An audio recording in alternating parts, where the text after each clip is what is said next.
Muy buenas tardes, amigos y amigas, a esta nueva edición de Diálogos desde nuestro sur, que emitimos todos los jueves a las 5 de la tarde y también que sale en podcast a través de Spotify. Es un gusto volver a tenerlos nuevamente, ¿no? Y les agradecemos mucho su audiencia. Para esta edición de nuestro programa hemos invitado a Zoraida Rengifo. Ella es comunicadora, columnista de cine, productora y directora audiovisual, para hablar de un tema que ha estado circulando mucho en la discusión, en la opinión pública, ¿no? Que tiene que ver con el cine. Nosotros lo hemos denominado cine, libertad de expresión y democracia, ¿no? Es evidente que en el Perú estamos viviendo con este auge de la ultraderecha, ¿no? En un escenario de hay un ambiente autoritario en el Perú en general, no estamos viviendo una dictadura congresal, y de hecho el cine no ha estado exento de esa discusión. ¿Qué tal, Zoraida? ¿Cómo estás? Un gusto tenerte en este espacio. Gracias, Álvaro, gracias a todo tu equipo y felicitaciones por el espacio, ¿no? Que es súper lindo, como estábamos comentando, de que podamos tener esa difusión también Sí. desde otra mirada, ¿no? Zoraida, tú estás muy metida en el tema del cine, así que queríamos hablar justamente de este tema, ¿no? De cómo estamos viviendo un ambiente bastante asfixiante, ¿no? Lo poco que puede hacer en el cine peruano ahora pretende estar bajo cierto control en este clima autoritario que estábamos mencionando. Pero antes de entrar a ese tema quería preguntarte, ¿no? Para que nos des una mirada panorámica de cómo está el cine peruano en general, incluso más allá ya de esta situación bien particular, ¿no? Porque siempre nos preguntamos, ¿no? ¿El cine peruano está siendo capaz de representar lo que somos, por una parte? ¿O cómo interviene el cine peruano en la construcción del imaginario nacional? ¿Cómo está esa situación de ese cine peruano? ¿Cómo lo ves tú desde tu experiencia con el cine? Bueno, yo no quiero hablar necesariamente de cómo lo veo yo, porque de repente estoy perdidamente enamorada del cine peruano hace Claro. mucho, pero sí creo de que tenemos, por ejemplo, una representación mucho mayor de lo que son regiones a nivel cinematográfico. En los 2 últimos años hemos tenido la mayor cantidad de producción cinematográfica en toda la historia del cine, o sea, después de pandemia, ¿no? Entonces, y esa producción ha sido principalmente de regiones. Entonces creo que hay una representación, hay un contar historias, hay una mirada y hay realidades que de repente antes no eran como tan variadas o tan amplias como las tenemos actualmente. Creo que el cine peruano además juega un rol muy importante en lo que es la construcción de cultura de nuestra sociedad y que Claro. además no solo es indispensable para nosotros, sino porque además tiene implicancias incluso externamente, ¿no? O sea, tenemos reconocimientos en festivales, pero además también ampliamos la posibilidad de que muchas personas que desean simplemente contar historias tengan esa posibilidad dentro de sus realidades, ¿no? Entonces, el cine logra eso, el cine logra enlazarnos y creo que es muy importante lo que se ha venido haciendo en los últimos años. ¿Y qué temáticas, por ejemplo, son esas que han aparecido en esta efervescencia, digamos? ¿Cuáles son las que vemos, ¿no? En un tiempo, fíjate, con el auge de Huaypacha, ¿no? Se hablaba mucho del Ande, Puno, e inclusive estábamos muy focalizados en la producción que había en Puno, ¿no? Con Manco Cápac, películas que han sido, digamos, reconocidas también afuera. Pero en el último año yo sentí una efervescencia también en la Amazonía, ¿no? Con sus historias. Creo que hay mucha necesidad de contar también leyendas, ¿no? Leyendas populares, leyendas urbanas, como historia de Chipivos, pero a la vez también a través de esas leyendas mostrar algunas barbaridades que como sociedad hemos venido también reproduciendo, ¿no? Y eso nos lleva a la reflexión, porque eso, digamos, puede agarrar muchos ámbitos. Actualmente acaba de salir una película que también habla de diversidades, como es Ar de Lima, ¿no? De Alberto Castro, que habla de la comunidad, pues, LGTBI, sobre todo acá en Lima, y creo que todo eso nos amplía mucho la mente y nos permite reflexionar, ¿no?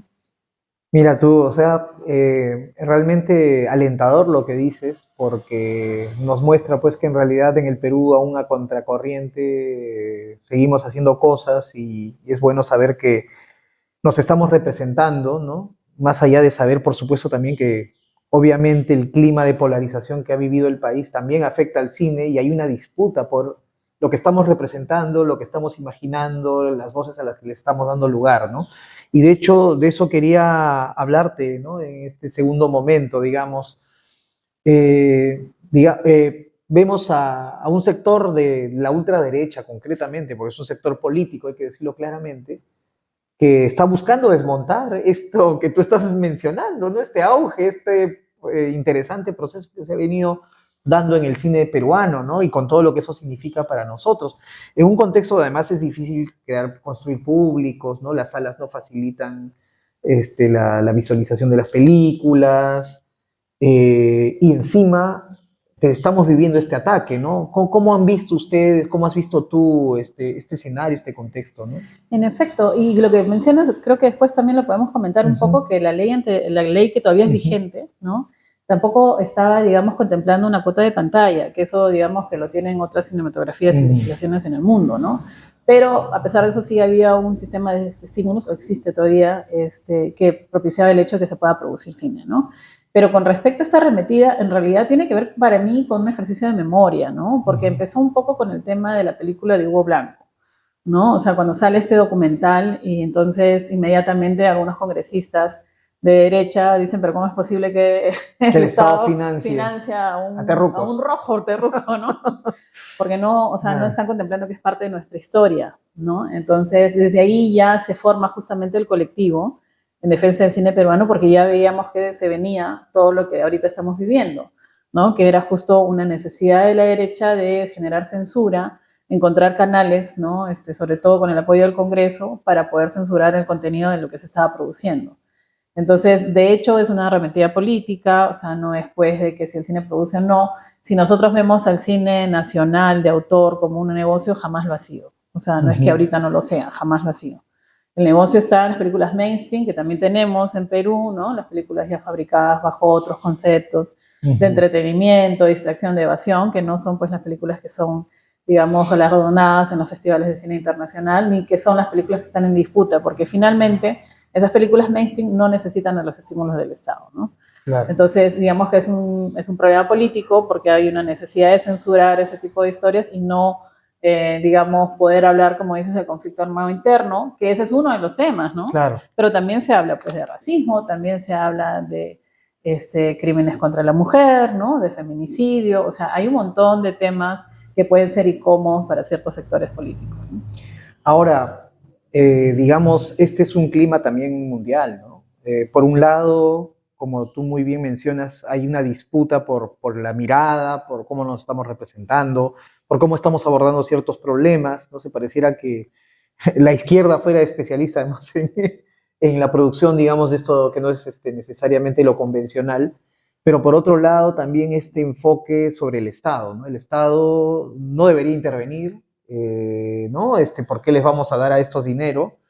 Es el mercado el que tiene que resolver, entonces, claro, ellos nos quieren condenar a que solamente tengamos acceso a ese cine que además ya tiene bastantes ventajas, ¿no? En el Perú, o sea, es un cine comercial que se puede autosostener económicamente, pero como tú dices, o sea, mata una parte del cine, ¿no? Este cine de autor, este cine que busca obtener otras perspectivas, ¿no? Entonces, ¿cómo ves esto, este rollo ideológico, ¿no? Porque parece que no solo es un tema de vetar, ¿no? Sino también hay un rollo ideológico ahí de que el Estado como que no debe intervenir. ¿Cómo lo ves? Bueno, para empezar es un tema de representación, ¿no? Porque finalmente lo que se está tratando es de anular la representación de todo ciudadano que quiera ejercer el hecho de producir una película y que se vea su realidad, ¿no? Entonces, bajo esa lógica, digamos que hay categorías, ¿no? Para la derecha de quiénes son los que pueden producir cine. Claro. O sea, los de Lima, con todos los privilegios que existen, ¿no? En sus no, los que tienen plata. Los que tienen plata y contarnos historias fofas que no nos van a conducir a ninguna reflexión, y los que quieren un poco reproducir una realidad que definitivamente, como decía hace un momento, nos tiene que llevar a la reflexión.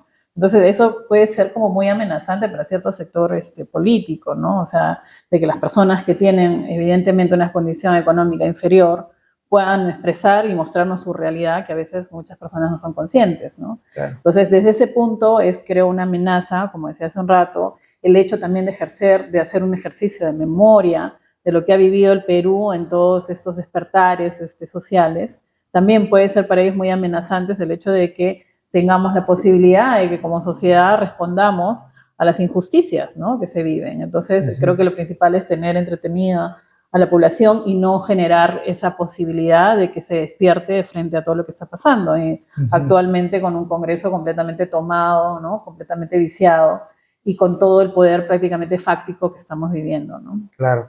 Ahora, esta efervescencia que hemos visto, estas nuevas miradas, estas voces, ¿cómo es que se han formado en el Perú? O sea, me parece interesante también saber eso, ¿no? O sea, ¿dónde se forman acá los directores?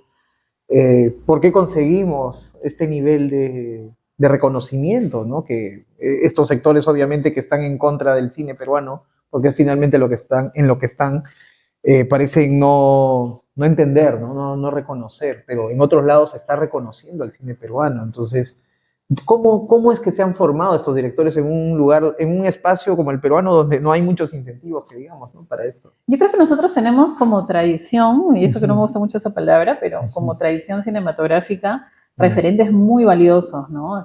Tenemos el cine de Armando Robles Godoy, que de hecho sí lo he ujú, conocido. Tenemos además el hecho de que se ha comenzado a ver regiones, incluso desde Nora de Iscue, ¿no? Ella, que todavía está con nosotros, una de la primera directora de un largometraje en el Perú, imagínate. Se le va a hacer ahorita un homenaje en el próximo Festival de Cine de Lima por sus 100 años, imagínate. wow. Entonces, ella, por ejemplo, ya retrata el tema del racismo, ¿no? Hace mucho.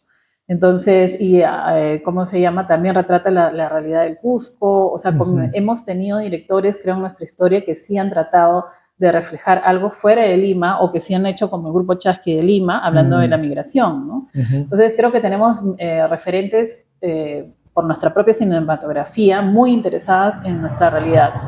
Entonces, creo que todo eso ha contribuido a que se formen diferentes sectores, como por ejemplo Puno, ¿no? Que nos llamó Ujú, mucho la atención con ahora pues Tito Catacora, el tío de Oscar, que lamentablemente se nos fue, y el mismo Henry Vallejo, que también ha tenido pues una producción, pero como que van siguiendo escuelas, ¿no? Creo que ujú. cuando eso tiene, digamos, una pantalla a nivel internacional, hay mucha motivación para seguir produciendo. Entonces, nosotros tenemos un cine galardonado, ¿no? No hay Mm, que negar eso, ujú, ¿no? Ahora, por ejemplo, no hablando necesariamente de regiones, pero sí de reproducir, ¿no? Un poco lo que sucede en otras realidades fuera de Lima. Tenemos a Melina León, no sé si has visto la película Canción sin Nombre, ujú. que también para mí es una de las películas más hermosas que se ha podido producir acá.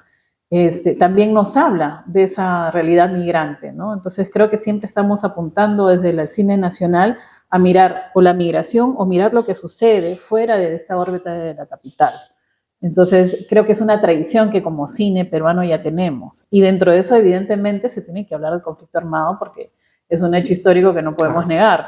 Dentro de eso tenemos que hablar del racismo porque es algo que está totalmente, lamentablemente, vigente todavía en el país, en el Perú y en la sociedad, ¿no? Entonces, el feminicidio, o sea, tenemos un montón de Mm. temas que en realidad son denuncias, ¿no? Como sociedad que el cine lo ha sabido reproducir, ¿no?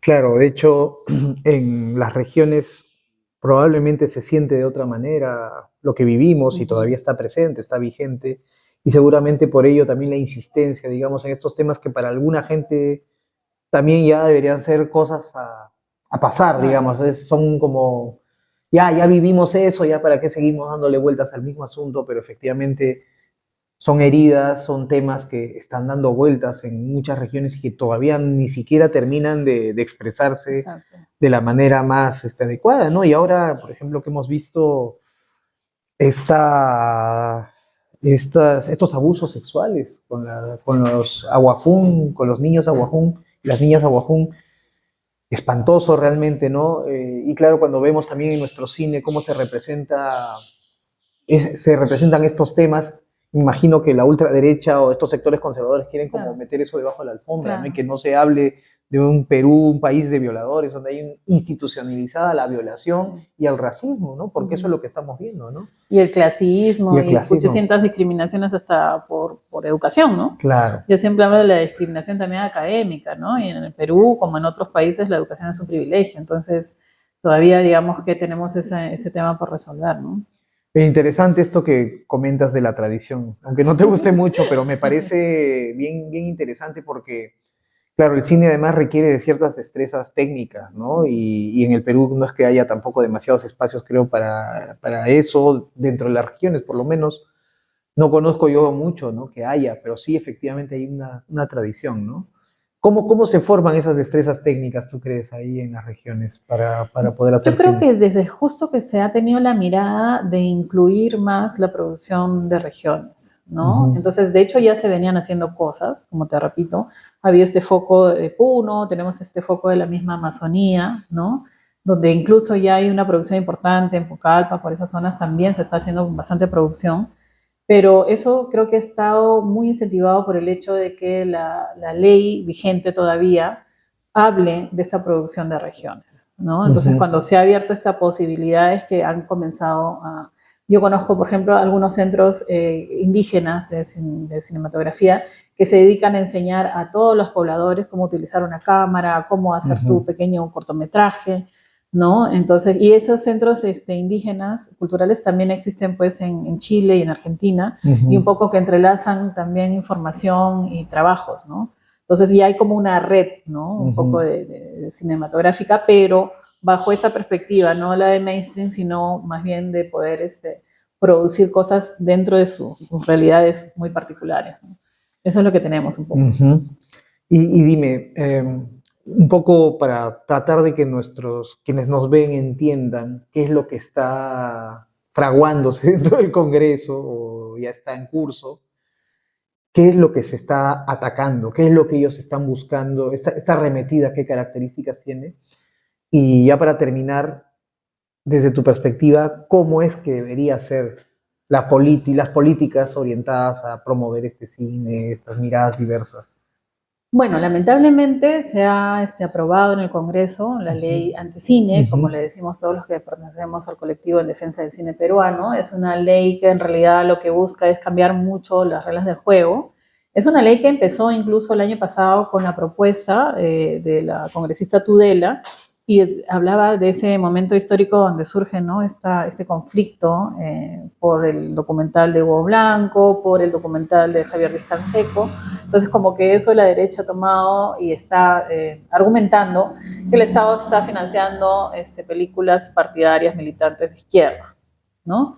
Entonces, a raíz de eso es de que, digamos que revisan esta ley vigente, que es del año 19, la que tenemos ahorita. ujú, Recordemos que había otra, paréntesis, del 72, que es de la época de Velasco, ¿no? Que incluso era mucho más protectora en el sentido que tenía cuota de pantalla obligatoria, tenía otro tipo de estímulos y había una serie de cosas que en la época del Fujimorismo evidentemente lo recortaron, pero nos quedamos con esa ley que digamos que ha funcionado para el tema sobre todo regional.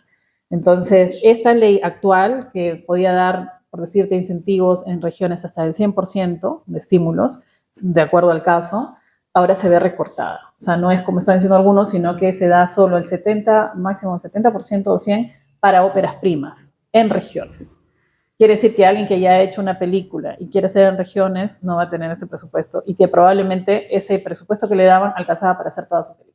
ujú, Y en regiones no cuentan pues con estos auspicios que podrían encontrar acá en Lima, algunos entre comillas, porque es bien difícil ujú. que las empresas inviertan en el cine, porque el cine de autor no es un negocio, Más jamás lo ha claro. sido. Ujú, Entonces, sí vulnera directamente la producción de regiones y también la de acá. ¿En qué vulnera la de acá? Que se habla, hay un artículo que ya existía, que se habla justo que el contenido no tiene que ir en contra del derecho legal, ¿no? Del Estado, qué sé yo. Pero eso también tiene otro punto en donde se habla que se va a filtrar un poco el contenido de las películas que no sean pues ni políticas partidarias, ni que sean pues una ofensa para las costumbres, y un término que ahorita no recuerdo lamentablemente, pero que es ujú. bastante ambiguo, polémico y que no se sabe cómo se va a interpretar, ¿no? Y sumado a eso, la posibilidad de poner militares en los jurados para poder que den sentencia a los concursos de los proyectos cinematográficos. O Mm, sea, gente totalmente alejana a la cultura, porque ya ni siquiera hablamos del gremio cinematográfico, sino alejada de la cultura, que pueda juzgar una obra en función a si le conviene o no finalmente a los políticos que tienen ahorita el poder, ¿no? Entonces, mm. terrible, porque es una censura acá y en la China, de la manera que se vea, es por todos lados censura y recorta mucho la producción del cine regional. Entonces, sí es un problema, digamos, bastante fuerte. Esta ley todavía no está vigente, ojo que el Congreso lo ha aprobado, nosotros lo que estamos Ujú, pidiendo es de que el Ejecutivo, bueno, queremos soñar un poquito, observe este proyecto de ley y que lo reenvíen al Ministerio de Cultura para las observaciones que hemos venido trabajando como colectivo, ¿no? Tenemos ese sueño, bueno, nada nos impide soñar, pero digamos que si eso no pasa y esto pasa a reglamentación, entonces sí vamos a haber recortado muchísimo la producción. ¿Cuál es la salida? Que comencemos nosotros como colectivo, y es lo que estamos proponiendo también desde nuestros espacios, comenzar a trabajar en una ley realmente que sea la mejor ley de cine, ¿no? Producto de toda esta crisis y además del incremento de producción que hemos tenido en los últimos años. Entonces, trabajar esa como una propuesta, quizás para un gobierno más democrático, ¿no? Más pluralista, pero digamos que ya hacer algo al respecto, mientras que las vocerías y todos los agremiados podamos denunciar lo que está sucediendo con el cine, ¿no? Sí, qué pena, ¿no? Tiempos oscuros, parece que vamos dando vueltas siempre y volviendo a circunstancias en las cuales nosotros vamos contra nosotros mismos, porque finalmente lo que tú dices es lo muy importante, ¿no? Es un cine galardonado que va contracorriente, sin las facilidades que, por ejemplo, ha tenido el cine, no sé, en otros lugares, ¿no? De América Latina misma, como en Argentina, ¿no? Que también están en una situación similar, ¿no? También se está buscando controlar, limitar la producción cinematográfica, pero bueno, creo que sí es importante que quienes nos están viendo entiendan de qué va esto y cómo de fondo hay una mirada bastante reaccionaria, poco democrática, conservadora, ¿no es cierto?, de control, ¿no es cierto?, tanto que se habla de la libertad de expresión, de control, y por otro lado, pues esta idea de que todo lo debe resolver el mercado y supuestamente el mercado es el que nos va a mejorar la producción cinematográfica, artística, y ya vemos que en realidad, como tú dices, el cine de autor no es posible solamente bajo la lógica del mercado, ¿no es cierto?, que necesita de un apoyo estatal, necesita de políticas públicas, y eso pareciera que no lo ven, ¿no? Y está el tema de la difusión también, o sea, por ejemplo, nosotros tenemos en el medio festivales de cine que son también, digamos, que están bajo los incentivos de la DAFO. Por ejemplo, tenemos el Festival al Este, que acaba de terminar, que nos trae pues películas de Europa Oriental y Central, en donde, por ejemplo, o sea, que películas de autor, obviamente, podemos ver también lo que acabas de mencionar, ¿no? O sea, yo acabo de ver una película que fue la ganadora porque me tocó ser jurado, y muestra todos los vicios, como pusimos en nuestra sustentación del capitalismo, y cómo realmente la sociedad se enfrenta a un deterioro terrible en función a lo económico, ¿no? O sea, ese cuento de que estamos bien con la empresa privada, lo podemos ver en un montón de realidades y no la nuestra, ¿no? Entonces, eso también es importante, que tengamos la posibilidad a través de la difusión cultural del cine que hacen estos festivales, que reciben incentivos del Ministerio de Cultura, de poder ver otras realidades y también en eso encontrar paralelos y reflexionar sobre la nuestra, ¿no? O sea, eso también estaría en peligro con esta ley, o con esta ley anticine, ¿no? Siendo espacios ya bastante limitados en Claro, realidad, ¿no? sí. Y ahora limitarlos aún más todavía es realmente un atentado, ¿no? Contra el derecho incluso de los peruanos y peruanas de, como tú dices, mirar otras realidades, para mirarnos también a nosotros mismos, Claro. ¿no? Efectivamente, no sé, yo pienso, por ejemplo, en mi realidad en el Cusco, ¿no? Y veo que no hay espacios para ver cine, ¿no? Yo vivo allá, ¿no? Y realmente, pues Cusco siendo un lugar centro cultural, capital histórica, con una cultura realmente muy rica, pues, y con una tradición cinematográfica, ¿no? Está Nishiyama, ¿no? Por ejemplo, y hay otros ahora directores de cine también, ¿no? Franco García creo que está, ¿no? También es, en fin, hay otros, ¿no? Pero no hay salas para ver, No, cuesta ver, ¿no? Entonces, claro, ahora limitar más todavía realmente es lamentable, ¿no? Pero como tú dices, bueno, acá nos muestra también otra cosa, ¿no? La política. La política es algo que no podemos obviar y necesitamos, ojalá, un gobierno más democrático, un momento histórico distinto al que tenemos ahora, ¿no? De oscurantismo, ¿no? Bueno, Zoraida, no sé si quieres dar algunas palabras más, hacer algún comentario más ya para terminar nuestro pequeño programa. Muchas gracias. Para empezar, muchísimas gracias. Nada, quizás invitar a todas y todos de que se involucren también en esta lucha que estamos teniendo, ¿no? En defensa del cine peruano. El cine nos representa a todas y todos. El cine es necesario para toda cultura para poder reflejarnos, para sentirnos que estamos representados en algún espacio, sobre todo en la pantalla. Todos tenemos derecho a tener un espacio en la pantalla también como comunidad. Y es el cine en realidad de todas y todos, o sea, que no se entienda que esta es una lucha de un pequeño grupito, O de la ¿no? izquierda. Sí, que es en realidad de todos, porque reflejamos la realidad de todos, ¿no? Eso es lo que buscamos. Bien. Bueno, muchas gracias, Zoraida, entonces Gracias. nuevamente, y gracias a todos los que nos ven, como todos los jueves, ¿no? Les invitamos a seguir viendo Diálogos desde nuestro sur, que es este espacio, podcast, programa que hacemos desde este espacio que se llama Nuestro Sur, ¿no? Y será hasta una próxima oportunidad. Muchísimas gracias.